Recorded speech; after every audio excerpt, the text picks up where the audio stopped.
नमस्कार किसान भाइयों। स्वदेश कृषि के YouTube चैनल पर आप सभी का हार्दिक स्वागत है।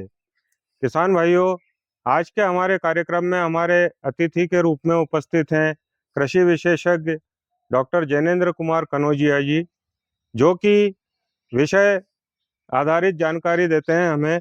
और आज की हमारी जानकारी होगी माइकोराइजा विषय पर, जहां हम जानना चाहेंगे कि माइकोराइजा किस प्रकार से कार्य करता है, किन किन फसलों में कार्य करता है, फसल की किन अवस्थाओं पर कार्य करता है। तो आइए जानते हैं डॉक्टर साहब से माइकोराइजा के बारे में। जी बिल्कुल मनोज जी, आपका धन्यवाद और सभी किसान भाइयों को मेरा नमस्कार। ये बहुत ही एक महत्वपूर्ण बिंदु है माइकोराइजा, और इसका उपयोग और इस पर चर्चाएं भी हमारे किसान भाइयों के बीच में बृहद स्तर पर अब की जा रही हैं। यूं तो ये काफ़ी पुरानी टेक्नोलॉजी है जो हमारे कृषि वैज्ञानिकों ने ईजाद की है। माइकोराइजा वास्तव में कवक हैं जो जड़ों के साथ, फसल की जड़ों के साथ अपना सहजीवी संबंध बनाते हैं। मतलब एक सिम्बियाटिक रिलेशनशिप होती है जो ये माइकोराइजा स्थापित करता है, और जिस फसल के साथ ये रहता है उस फसल को ये आ, पानी और पोषण, दो मुख्य चीजों को मिट्टी से लेकर पौधे को देता है, और पौधे से जो कवक है वो कार्बन ग्रहण करता है जिससे कि वो जीवित रहता है। तो मुख्य रूप से अगर हम बात करें, माइकोराइजा हमारी फसलों के लिए एक वरदान है।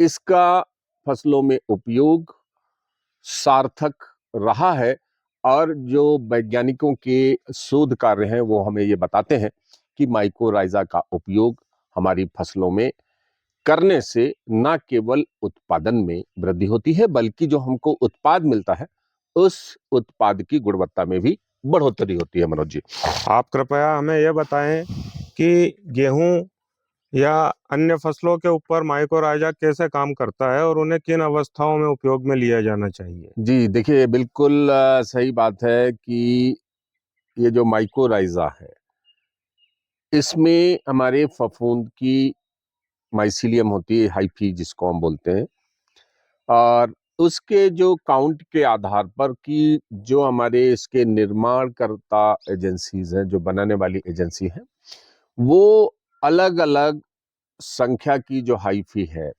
उसके अनुसार वो पैकिंग करते हैं। कुछ लोग 1 किलो प्रति एकड़ के हिसाब से इसकी पैकिंग करते हैं, कुछ लोग 3 किलोग्राम, कुछ 4 किलोग्राम, इस तरीके से अलग अलग निर्माणकर्ताओं के अलग अलग तरीके से इसकी पैकिंग की जाती है। और फिर इसका जो उपयोग है कि किसान भाई किस समय पर करें, बिल्कुल बड़ी ही महत्वपूर्ण बात है ये। माइकोराइजा, जैसा कि हम जानते हैं कि हमारे पौधों की जड़ों के साथ सहजीवी संबंध बनाते हैं, सिम्बियाटिक रिलेशनशिप। तो एक बात तो बड़ी स्पष्ट होती है कि माइकोराइजा का उपयोग हमें फसल की उस अवस्था पर करना है जबकि हमारी फसल में जड़ें निकल रही हो, निकल आई हो, या कुछ जड़ें आवश्यक रूप से फसल में आ चुकी हो। तो आमतौर पर हमें फसल की, अलग अलग फसल की उन अवस्थाओं में, किसी फसल में 20 दिन की अवस्था पर, किसी फसल में 30 दिन की अवस्था पर, जैसा कि अभी आपने पूछा कि गेहूं में इसको हमें किस अवस्था में उपयोग करना चाहिए, तो गेहूं की फसल में माइकोराइजा का उपयोग हमें 20 से 30 दिन की अवस्था पर, जबकि क्राउन रूट इनिशिएशन का वो स्टेज होता है, उस समय जड़ें निकल रही होती है, और उस समय अगर हम माइकोराइजा का उपयोग करते हैं तो किसान भाइयों, जैसे ये माइकोराइजा खेत में डालते हैं वो सीधे जड़ को ढूंढता है, जड़ के साथ वो चिपक जाता, हम यूं कह लें, और फिर वो जमीन के नीचे जाने की कोशिश करता है। तो उसका जो माइसीलियम हाइफी है वो मिट्टी में मौजूद जो पोषण है, जो पोषक तत्व है, और जो नमी है, पानी है, वो पौधे को खींचकर उपलब्ध कराता है। तो इसका जो गेहूं की फसल में अगर हम बात करें तो 25 से 30 दिन की अवस्था पर माइकोराइजा का उपयोग हमारे किसान भाइयों को कर लेना चाहिए। कई बार किसान भाई यहाँ गलती करते हैं कि इसका उपयोग फसल की बिजाई हो रही होती है उसी समय पर कर देते हैं, जबकि उस समय फसल जड़ें पहले विकसित जड़ नहीं विकसित नहीं होती है, माइकोराइजा कहीं पर भी कोई अपना एक्शन नहीं बता कर सकता। पाता है। अब बात आती ये है, बड़ी महत्वपूर्ण बात यहाँ पर यह भी है कि इसका उपयोग फसल की उस अवस्था में कैसे करें। उपयोग करते समय भी कुछ विशेष बातों का किसान भाइयों को ध्यान रखना है। वो विशेष बात यह है कि एक तो इसको यूरिया के साथ में मिलाकर नहीं देना। प्रयास ये जी। करें कि किसी भी रासायनिक उर्वरक के साथ में इसको ना मिलाएं। इसके उपयोग के लिए पकी हुई अच्छी गोबर की खाद ले लें या वर्मी कंपोस्ट ले लें। ऐसे जो हमारे जैविक खादें हैं, नाडेप की कंपोस्ट है, ऐसे जो हमारे खाद हैं उनको ले लें। और यदि ये भी उनके पास में उपलब्ध नहीं है तो अपने खेत की थोड़ी सी मिट्टी निकालें और उसके उस साथ मिट्टी मिक्सअप में करके इसका डाल मिश्रण दें। बना लें और खेत में बराबर उसका बुरकाव वो कर दें। अब रासायनिक उर्वरकों के साथ इनसे क्यों नहीं मिलाना, ये भी मैं अपने किसान भाइयों को बता दूं कि जैसे हमने यूरिया, क्योंकि फसल की उस अवस्था पर हमारे किसान भाई यूरिया का उपयोग करते हैं, तो सबसे बड़ी गलती हमारे किसान भाई करते हैं कि यूरिया में माइकोराइजा को मिला के अपने गेहूं की फसल में देते हैं। यूरिया जैसे ही नमी में जाता है, पानी में घुलता है, तुरंत वो एसिड छोड़ता है और जैसे ही एसिड के संपर्क में हमारे माइकोराइजा ये कवक यदि आता आते है हैं। तो वो नष्ट हो जाता है। तो इसलिए हमें यूरिया में तो बिल्कुल ही नहीं देना है। हम एक बार डीएपी के साथ में थोड़ा कर सकते हैं, यूज क्योंकि कर सकते डीएपी हैं। एकदम से घुलनशील नहीं होता है, एकदम से नहीं घुलता, थोड़ा 2-4 दिन समय लेता है। तो तब हम तक एक बार उसमें, माइकोराइजा अपना काम कर चुका हाँ, होता तब है। तक क्या होता है कि अगर हमने डीएपी के साथ दिया है तो माइकोराइजा अपना जड़ को पकड़ लेता है, जड़ के जी। साथ में अपने आप को स्थापित कर लेता है। तो ये कुछ बात है इसके उपयोग के लिए जो हमारे किसान भाइयों को ध्यान में रखना है।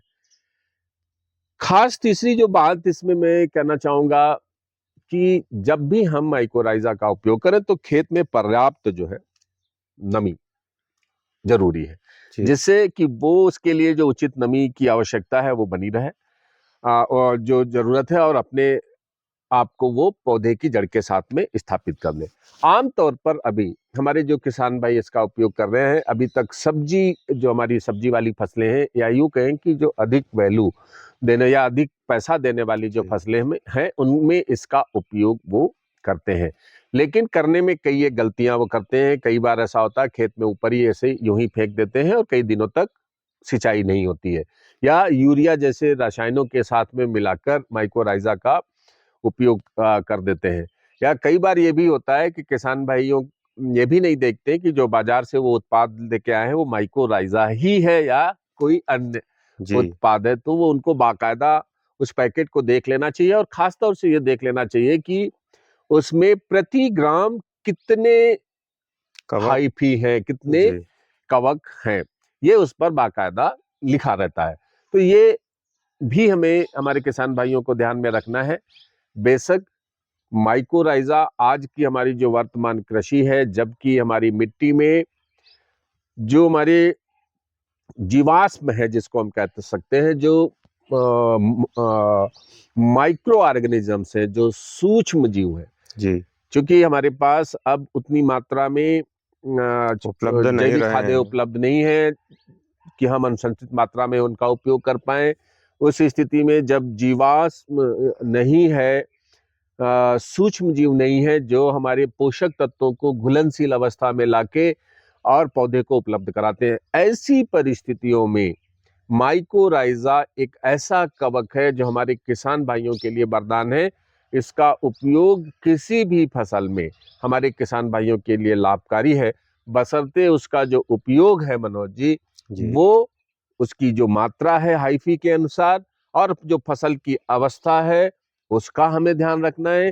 तीसरा, हमें किसके साथ मिला के डालना है, किसके साथ नहीं डालना है, जी।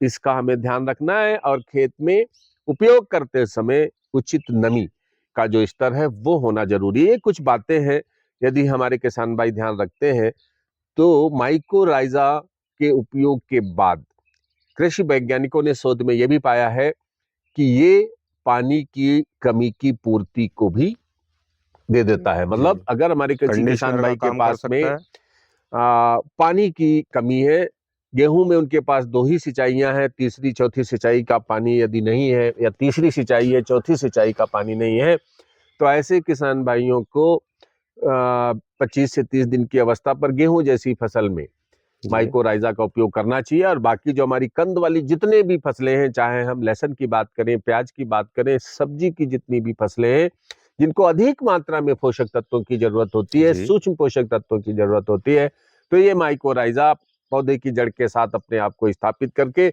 मिट्टी के नीचे से भी नमी और पोषक तत्वों को उसे उपलब्ध कराता है। तो एक तरीके से हम ये कह सकते हैं कि माइकोराइजा हमारे किसानों को उपयोग करना चाहिए, बशर्ते ध्यान ये रखना है कि किस प्रकार से करें, किसके साथ में करें, फसल की किस अवस्था पे करें। इसके उपयोग से ना केवल उत्पादन में वृद्धि होती है, बल्कि जैसा हमने आपको बताया कि उपज की जो गुणवत्ता है वो भी काफी बेहतर हमारे किसानों को मिलती है।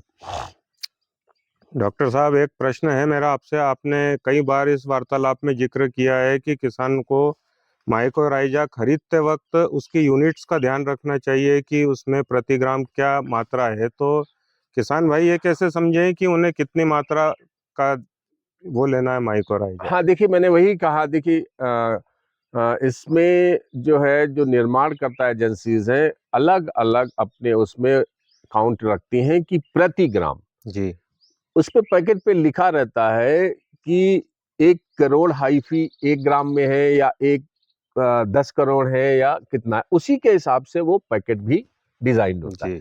देखना समझना यह है कि वास्तव में उसमें वो कवक है या नहीं है, वो संख्या उसमें लिखी है कि नहीं लिखी है। फिर तो हमारी सीमाएं कि प्रति एकड़ के हिसाब से 1 किलो का उपयोग हो सकता है, 2 किलो भी उपयोग हो सकता है, 3 किलो का पैकिंग है तो वो 3 किलो की पैकिंग में भी उपयोग किया जा सकता है। उसकी फिर अनुशंसा उस उत्पाद जो निर्माण करता है वो तय करता है कि प्रति एकड़ इसका कितना उपयोग करना करें। जी, तो बहुत अच्छी जानकारी दी डॉक्टर साहब आपने। तो किसान भाइयों, जैसा कि हमें आज डॉक्टर साहब ने माइकोराइजा के महत्व के बारे में बताया, फसलों में उसके उपयोग की विधि बताई, हम आशान्वित हैं कि इस वीडियो को देखने के बाद आप निश्चित रूप से अपने संशयों को दूर करेंगे और माइकोराइजा का उपयोग करके अपनी फसलों से अधिक उत्पादन प्राप्त कर सकेंगे। इन्हीं सब जानकारियों के लिए मैं डॉक्टर साहब को धन्यवाद देना चाहता हूं और किसान भाइयों से निवेदन करता हूं कि अगर उन्हें हमारे द्वारा दी गई जानकारियां सटीक लगती है, ठीक लगती है, तो कृपया हमारे चैनल को लाइक कीजिए, सब्सक्राइब कीजिए और शेयर कीजिए। धन्यवाद।